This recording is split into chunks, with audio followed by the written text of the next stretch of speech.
皆さんごきげんよう、上川薫です。今回取り上げる話題は、ウクライナ情勢についてです。連日のように、アメリカのトランプ大統領が、ヨーロッパの首脳と会談を行いました。フランスのマクロン大統領とイギリスのスターマー首相です。この二人に会って、様々な話し合いをすることによって、トランプ大統領の発言にも変化が見られています。肝心要の部分についてはどうしても変わらない部分はあるものの、しかし、この二人に会う前と比べて確実にウクライナに対する理解を深め、そしてロシア側に対してはこれ以上歩み寄らない姿勢を見せています。今回の動画ではそれらについて解説を行っていきましょう。一番大きな変化として報じられているのが、トランプ大統領から見た場合のゼレンスキー大統領に対する位置づけの変更です。トランプ大統領、独裁者なんて言った。ゼレンスキー氏の批判を封印。トランプ大統領は自身が独裁者と呼んだウクライナのゼレンスキー大統領について、今も独裁者だと思うかと記者に問われ、そんなことを言ったかなととぼけてみせた。両国の鉱物資源に関する交渉がまとまらず、占拠をしない独裁者と揶揄していたが、合意することが決まり、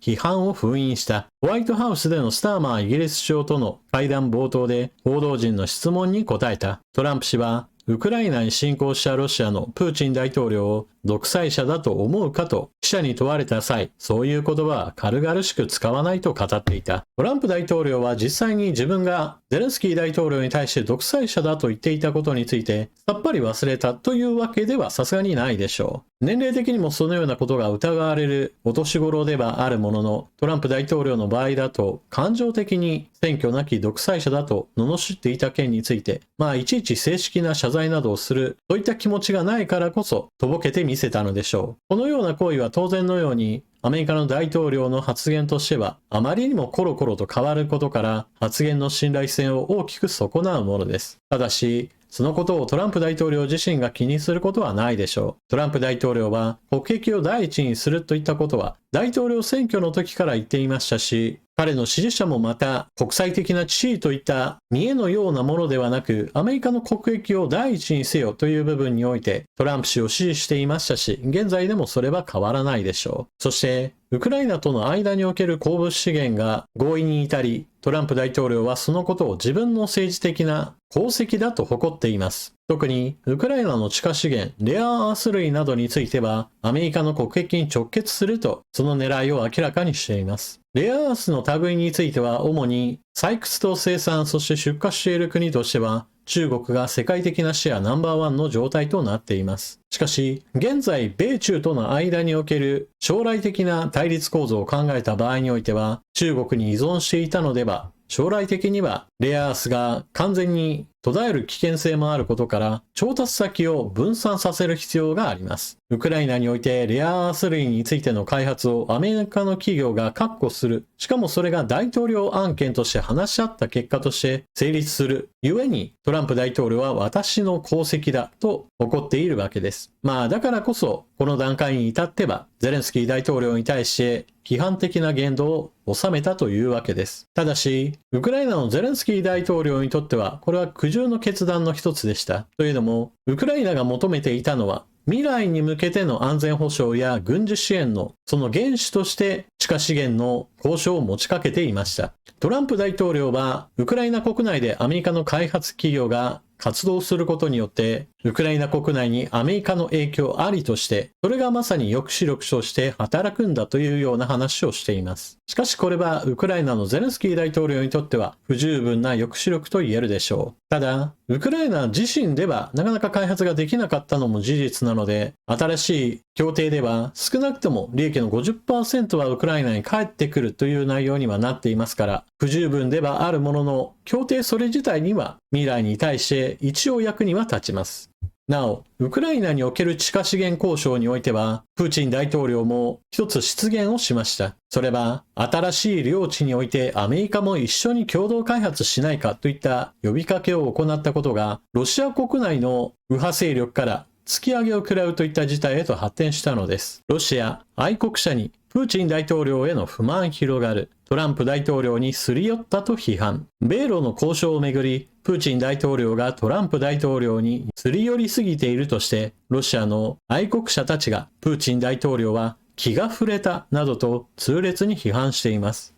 ウクライナの占領地を含むロシアの鉱山開発をめぐって、プーチン大統領がアメリカとの共同開発を提案したことを受け、プーチン大統領の足元で不協和音が生じています。ロシアメディアによりますと、ドネツクのスパルタ大隊の元司令官で、ウラル地方の全権代表のアルチョム・ジョガ氏は、レアメタルをアメリカに引き渡す必要はないと指摘しました。国益のために保護する必要があると、地元の会議で述べたということです。プーチン大統領は、息子をウクライナ侵攻で失っているジョガ氏を愛国者の象徴的な存在と位置づけてきました。また、ロシアの国営メディア、ラジオスプートニクの司会者らは、苛立ちを覚えるなどと述べたほか、プーチン政権を強く支持するテレグラムのチャンネルも G さんは気が触れたと痛烈に批判しています。アメリカの NBC ニュースによりますと、先月行われたサウジアラビアでの米ロ交換協議の際、ロシアはビジネスマンであるトランプ大統領を意識し、占領地であるウクライナ東部のドンバスとザポリージャ州のレアメタルの所有権について議論したとされています。プーチン大統領にしてみれば、トランプ大統領を自分の側に引き寄せようとした発言だったわけですが、ロシア国内には露骨にウクライナ侵略をもっともっとせよという積極攻勢派の人たちもたくさんいます。これらの人たちは、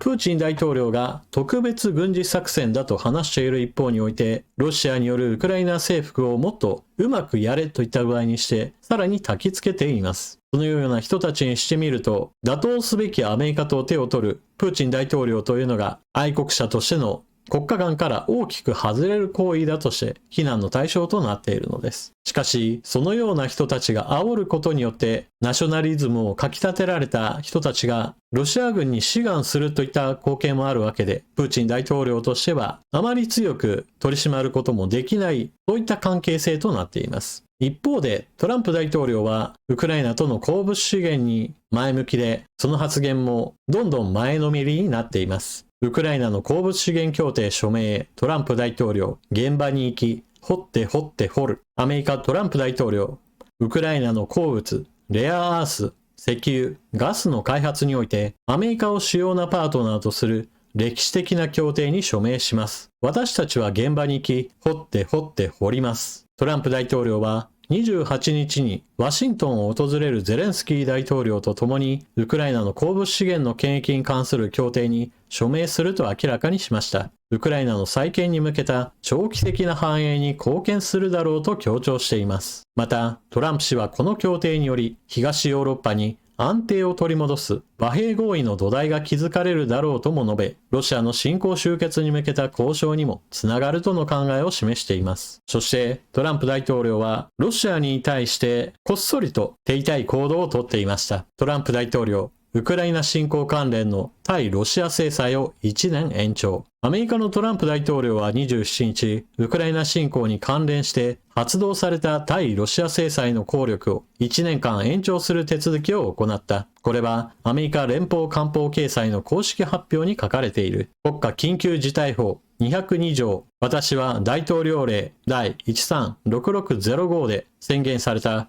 国家緊急事態を1年間延長すると書かれている。ロシアのプーチン大統領はトランプ大統領に対して対ロシア制裁の解除、そしてロシアとの貿易再開といったものを強く求めていると報道されています。それに先手を打つ形で対ロシア制裁の延長を手続きしたというのですから、プーチン大統領としては目立たないところで先制パンチを打たれたような形となっています。トランプ大統領がウクライナに対する姿勢としては勝っていない部分があります。まず第一に、トランプ政権ではウクライナに対する新たな軍事支援は現在発表を一切行っていません。その上でトランプ大統領は、ウクライナのことに関しては、ヨーロッパがしっかりと面倒を見なさいといった話をし続けています。これに関しては未だに揺らぎがありません。先日行われたイギリススターマー首相が停戦協議が合意されたとしたら、その後はヨーロッパ各国が平和維持部隊を出すが、それにはアメリカの支援も非常に重要であるとして、支援を求めました。しかし、トランプ大統領は先ほどの言葉を繰り返して、アメリカはウクライナとの間における鉱物資源で権益を確保するんだから、それ以上のことについては、ヨーロッパが安全保障で面倒を見なさいといった話を繰り返し行いました。スターマー首相はこれに関しては、残念ながらアメリカの軍事支援を引き出すといったことには失敗したわけです。ただし、全般的にトランプ大統領の発言が従来よりもウクライナに対しては緩和された部分があるので、全くの無駄骨といったわけではありません。例えば、地下資源の合意について言っても、当初はゼレンスキー大統領はアメリカに来る予定ではありませんでした。トランプ大統領はわざわざ会う必要もないとして当初は断る予定だったというのです。これに関してフランスのマクロン大統領が間に立つ形で両者を説得し、ゼレンスキー大統領がアメリカに実際にやってきて鉱物資源協定の署名式を行うといった話へと段取りを整えたそうです。フランスは外交的にはこのウクライナ情勢に関して様々行動が目につきますが、実際にお金を出しているかといえば実はそうではありません。ドイツやイギリスなどに比べれば、はるかに拠出額が少ないといったこともあり、お金は出さないが積極的に口を出すといった行動で国際情勢に顔を出しています。このあたりはフランスらしさといったものかもしれません。また、鉱物資源の協定が当初の全くウクライナに対して利益の出ないものになるのと比べれば条件が緩和されたものの、全体を通して見た場合においてはどうしても侵略されたウクライナという当事者を抜きにしてアメリカ、ロシアといった国が停戦の枠組みについて話し合っているような状態ですから、大国が決めたことを小国が押し付けられるといった構図についてはヤルタ会談 2.0 ではないかといった指摘もあります。これは実際にその通りだと思います。今の状況の中においては、アメリカ、ロシアが完全に当事者を無視した形で話し合っているような状態で、しかもそれに加えて中国も何らか権益を確保したいという考え方から、今になってウクライナ政府との接触を深めているなんていう報道もあります。アメリカにしてもロシアにしても自国の国益第一で国際秩序については、完全にほっぽり出したような形になっていますから、これは当然のように日本へと跳ね返ってくることを忘れてはなりません。侵略した国が、いやいやこれは侵略じゃなくて特別軍事作戦だよと言って、それをアメリカが最終的には G7 の共同声明でも